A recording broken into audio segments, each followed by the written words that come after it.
Saya ini hanya ingin menyerahkan diri. Bapak petugas yang terlihat tegas. Kenapa kalian gugup? Ayo tangkap saya. Saya cuma pengen jadi koruptor yang baik dan benar.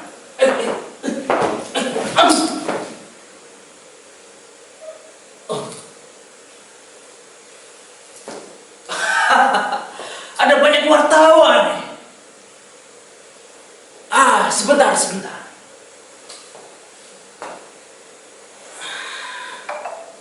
Jadi gini, saya ingin memberi contoh kepada rekan-rekan koruptor lain bahwa tak baik melarikan diri. Lebih baik duduk tenang, duduk nyaman di pengadilan. Kalau ingin sembunyi, bukankah tempat persembunyian paling aman itu justru berada di pengadilan? Kita nggak bakalan diperlakukan macam maling ayam. Paling cuma ditanya dikit-dikit, basa-basi minta bagian hasil korupsi. Nggak ada salahnya kita berbagi rezeki sama hakim, jaksa, polis. Anggap aja itu zakat buat mereka. Toh itu juga bukan uang kita. Makanya saya di sini minta untuk diadili. Saya tak hendak membantah. Itu tugas para pengacara saya. Untuk itulah mereka dibayar, membuat saya kelihatan tak bersalah. Ya, gimana?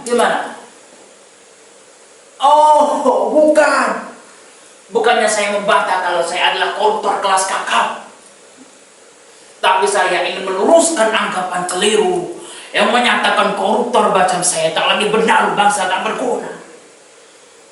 Koruptor seperti saya jelas aset bangsa. Kamilah yang menggerakkan roda perekonomian. Dengan korupsi, uang jadi terdistribusi. Terjadi pemerataan. Seperti dalam pembangunan gedung 11 lantai yang ada di gerbang depan itu tuh. Aduh, sorry. Bukan itu maksudnya. Aduh. Hidupin lagi lampunya. Intinya seperti dalam pembangunan, korupsi juga terjadi di segala bidang.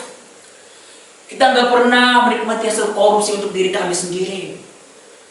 Kami ikut nyumbang pembangunan rumah ibadah, menyantuni anak yatim, nolongin korban bencana, menyokong olahraga, apalagi iuran 17-an, banyak. Karena sebagai koruptor yang baik, kami tahu cara mengelabui. Dan dengan berbuat baik, kami menjadi dihormati. Duduk di depan bila ada hajatan dan diminta bicara di pengajian. Assalamualaikum warahmatullahi wabarakatuh.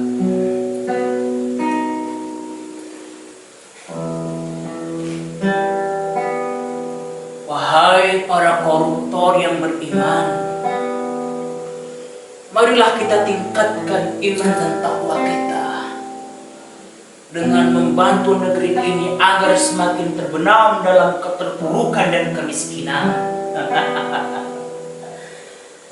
Antara yang korupsi dan gak korupsi, apa sih bedanya? Ibnu Najib pernah bilang bahwa kesalahan hanyalah kebenaran yang tertunda. Yang gak korupsi pun begitu, hanya soal kesempatan yang tertunda. Semuanya akan dapat tempat, semua akan dapat giliran. Betul apa betul Bapak Ibu? Itu betul.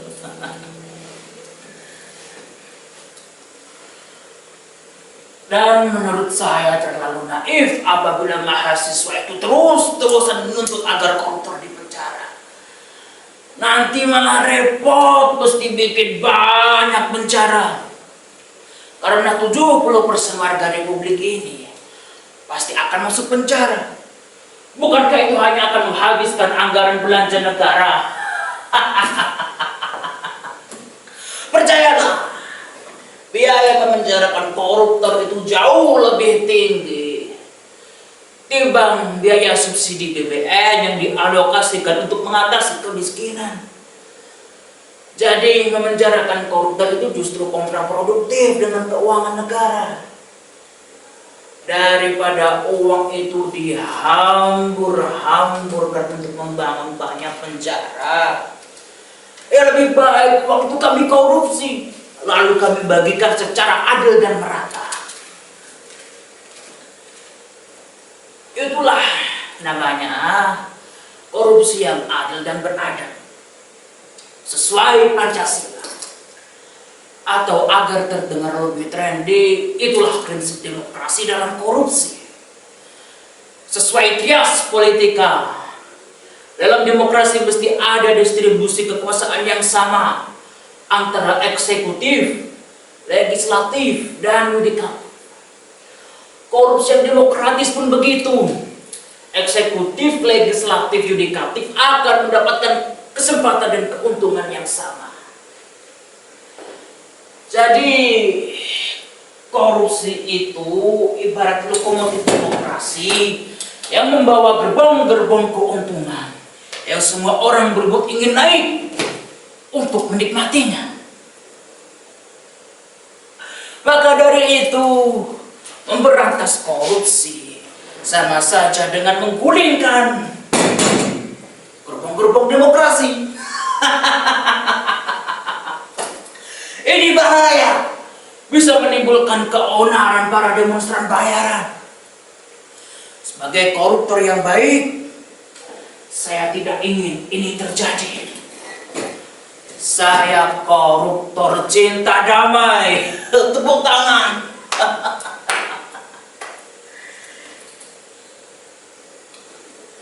Lalu saya tidak malu mengakui kalau saya ini memanglah koruptor. Saya justru bangga bisa mengaku demikian. Rasanya seperti terlepas beban-beban saya. Tubuh saya rasanya menjadi lebih rileks.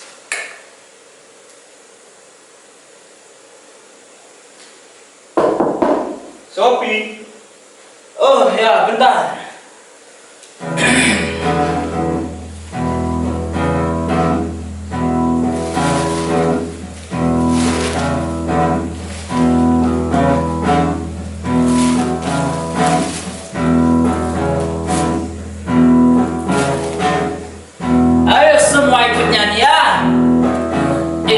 Lagu tentang para pahlawan yang telah berjuang walaupun pada akhirnya mengecewakan.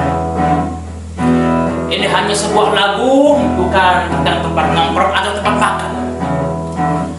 Untuk kalian semua, Bento.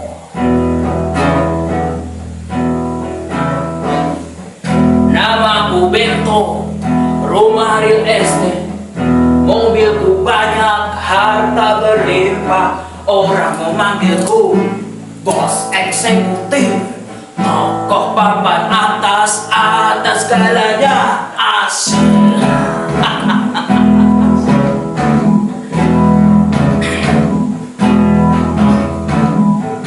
Wajahku ganteng, banyak simpanan, sekali lirik, oke sajalah.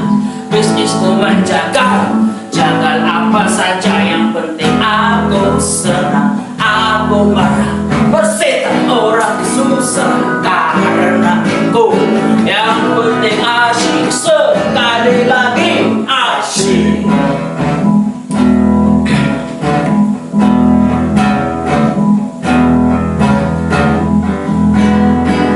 Khotbah soal moral, ngomong keadilan, sarapan pagiku.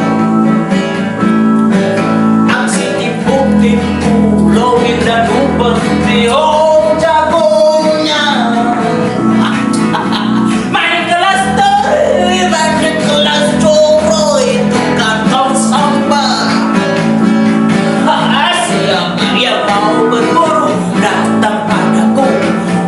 digagalin namaku.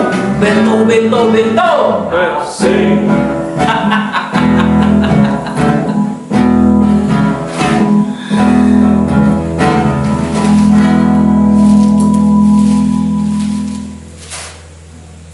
Aduh, saya bukannya mau cari sensasi seperti Aldi Taher. Saya ini memberikan teladan loh, bahwa seorang koruptor pun bisa menjadi seseorang yang budiman. Kalaupun maling, ya dia itu maling yang budiman. Seperti jadi Robin Hood atau Zoro. Bedanya kalau koruptor itu dia lebih peduli pada wong cilik. Karena siapa lagi yang mau peduli pada wong cilik? Sebab partai-partai politik itu tidak ada lagi yang mau peduli pada wong cilik yang semakin terpuruk dalam kemiskinan. Kecuali partai yang asli. Karena partai yang asli yang ada itu saya gak bilang loh ya.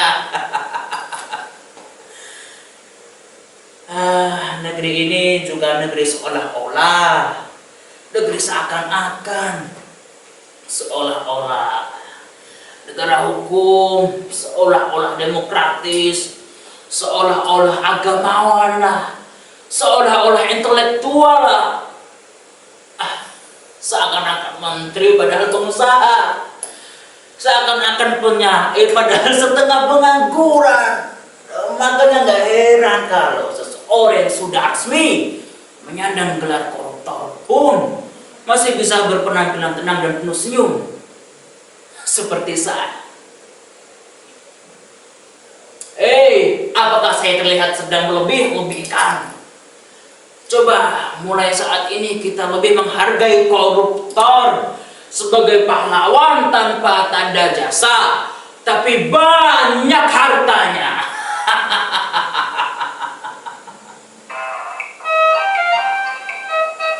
Aduh, sebentar ada telepon.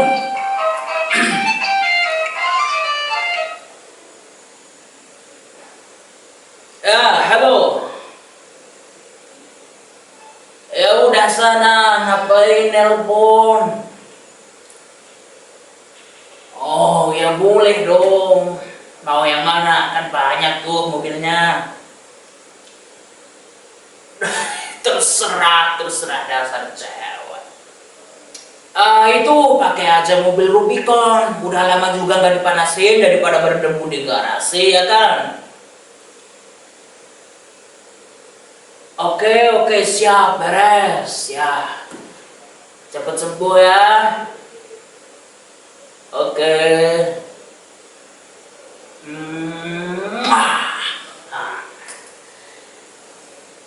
Ini apa, istri saya sakit. Udahlah ya. Lebih baik saya istirahat dengan nyaman di penjara. Saya bisa ketemu sama para koruptor dan kolega-kolega saya yang lainnya. Kan enak tuh begitu. Rukun, saling berbagi pengalaman. Korupsi nggak korupsi, yang penting kumpul. Tapi saya masih heran deh dengan para aparat kita yang masih sukanya untuk menangkap koruptor kelas kakap seperti saya. Atau mereka itu benar-benar beranggapan bahwa koruptor adalah aset bangsa yang harus dilindungi.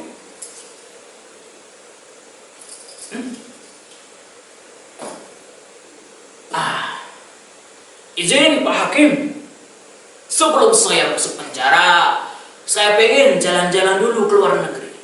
Nah, apakah boleh? Oh, boleh ya. Terima kasih Pak Hakim. Aduh, Pak Hakim ini orang yang baik sekali. Udah ya, saya mau jalan-jalan dulu ke luar negeri.